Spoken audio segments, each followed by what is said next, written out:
चांगलं तिचा जो आठवणीचा भाग आहे तो सतत माझ्याबरोबर असतो 24 तास. परंतु त्यात काय असतो ते कम्युनिकडून शिकायला पाहिजे. असा मी प्रसंग गणपतींनी आता जेव्हा त्यांच्या गणपतींनी व्यक्त केला की शिवरदानाचा जो प्रसंग होता गणपतींनी सांगितलं शिवर दिल्यानंतर तिने गणपतींची विचारपूस केली आणि गणपतींनी तो प्रसंग सांगितल्यावर मला तिचं दान कशा प्रकारे ती करत असायची सतत त्याची आठवण झाली. 2022चाच तो काळ होता मला वाटतं. 2022मध्ये व्हिएतनाममध्ये एक आमचे एम ए कॉलेजचे विद्यार्थी कम्युनिबरोबर शिकायचे तर त्यांनी स्वतःला संघाला वाहून घेतलं आणि त्यांची तिकडे बुद्धिस्ट स्टडीसाठी निवड झाली. तर बुद्धिस्ट स्टडीसाठी निवड झाली.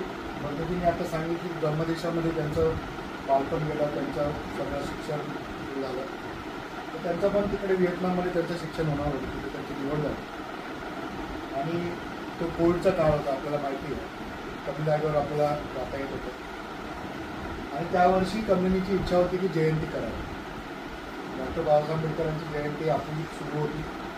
जयंती करावी असं ती मला म्हणाली पण तिला नाही म्हटलं समोर आपण नाही करू शकत कारण आता लॉकडाऊन जस्ट उठवलेला आहे आणि सगळ्यांना प्रचंड उत्साह आहे की बाबासाहेबांची जयंती झाली पाहिजे. पण मी तिला नाही म्हणालो आणि नंतर मग ती थोडी नाराज झाली की नाही आपण करायला पाहिजे. आपण प्रॉमिस केलं समाजाला ते आपण हे समाजाला देणं आहे. बाबासाहेबांचं आपल्याला जितकं काही वेगळं आहे तर बाबासाहेबांचं काम करणं हे आपण कर्तव्य.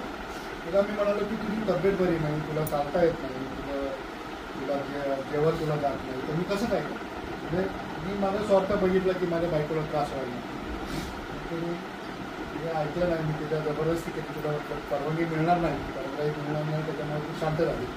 तिला म्हटलं आता फक्त 15 दिवस राहिले पोलीस परवानगी आणि आपली जयंती एवढी मोठी असते म्हटलं एवढं कसं काय करू शकतो तर तिला मी ते म्हणून मी टाळलं. परंतु तो विद्यार्थी तिकडे जाणार होता तर त्या विद्यार्थ्याचा फोन आला की माझ्या आईबाप नाही,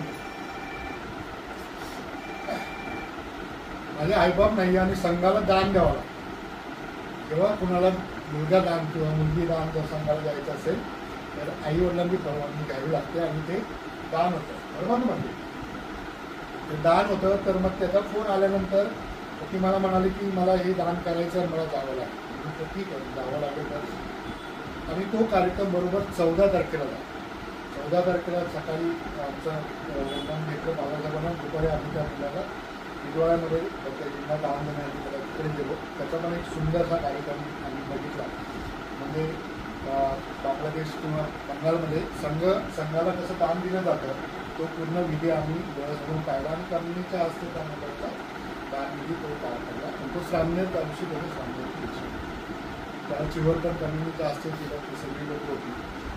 त्याच्यामुळे दान देणं हा जो भाग आहे किंवा चिवर दान देणं पद्धतीने आता दानाच्या सगळ्या गोष्टी सांगितल्या.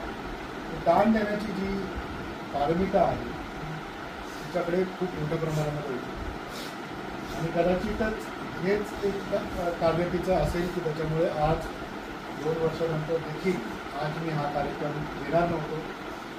सकाळी फक्त एक पूजाविधी असतो नदीला मी सांगितलं होतं पूजा आपल्याला घ्यायची आहे 11:30 वाजता येशील पण तेवढा ते आज ठरवलेलं होतं.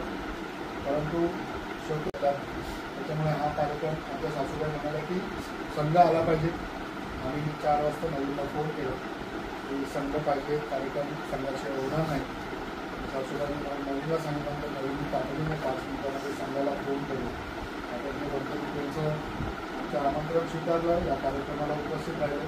हा कार्यक्रम बौद्ध विहार संघटना समन्वय समितीच्या माध्यमातून हा घरगुती जरी कार्यक्रम असला तरी हा समिती सगळे मुख्य उपस्थित आहेत. मी सगळ्यांचा आज धन्यवाद व्यक्त करतो आणि माझ्या मनोगतातून जरी मी माझं मनोगत मांडलं असेल तरीसुद्धा त्या मनोगताच्या खूप मोठ्या आणि खूप पलीकडे तुम्ही सगळेजण आहात.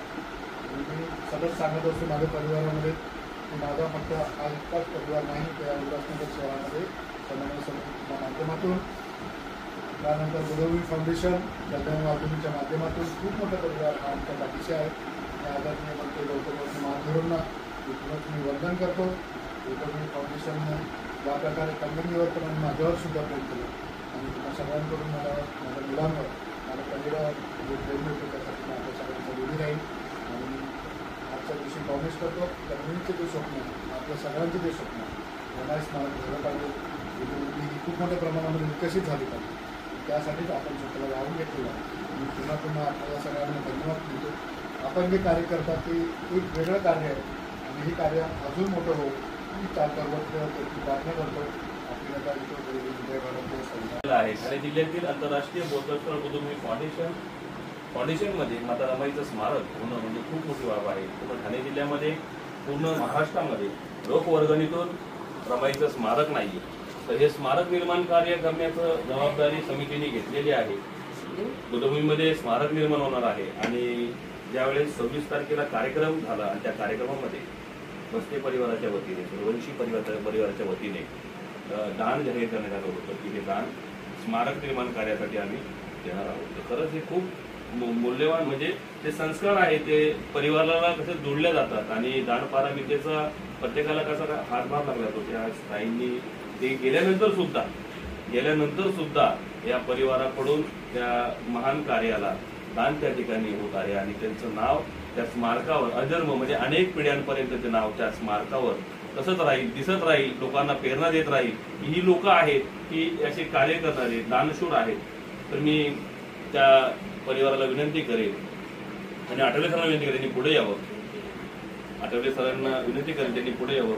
आपल्या समितीच्या समन्वयकांनी सगळ्यांनी पुढे यावं आणि याचं दान या ठिकाणी स्वीकारावं. फोटो 2 लाख रुपये दान त्यांनी या ठिकाणी स्मारक निर्माण कार्यासाठी केलेलं आहे आणि त्यासाठी आपण दुःखातो वचनत्तया सच्ची करणत्थाया कालकथनं उद्देश्ये भिक्खू संघस्सा दानं देम पूजेम द्वितीयम्पि सर्वदुःखा विसरणं निब्बानं कालकथनं उद्देश्ये भिक्खू संघस्सा दानं देम पूजेम ततियम्पि सर्वदुःखा विसरणं निब्बानं कालकथनं उद्देश्ये भिक्खू संघस्सा दानं देम